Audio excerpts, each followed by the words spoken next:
Ngayon, ipipresent namin ng infomercial tungkol sa pagmamahal, pananampalataya, at pagtutulungan.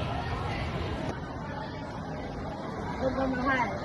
Ang tunay na yaman ng puso, ang pagmamahal ay higit pa sa isang damdamin. Ito ay isang kapangyarihan na nagbubuklo sa atin, nagpapalalim ng ating hinayan at nagbibigay na tunay na kahulugan sa ating buhay. Sa pamamagitan ng pagmamahal sa iyong mga kapwa, matututunan mo rin ang pagiging matapat sa kahit anumang bagay. Ang pagiging matapat sa kahit anumang mga bagay ay maaari maging bunga ng iyong pagdami ng mga kaibigan at lubos na pagmamahal sa iyo ng mga pamilya at iba pa. Ang pananampalataya ang nagpapatatag sa ating pang-araw-araw na buhay at ito rin ang paraan para sa ating pananampalataya.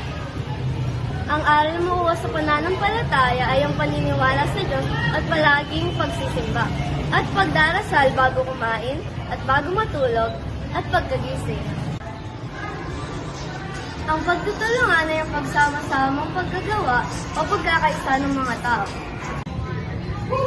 Ang mag-aaral ay nagtutulungan sa isa't isa upang maunawaan ang mahihirap na konsepto o maghanda para sa mga pagsusulit.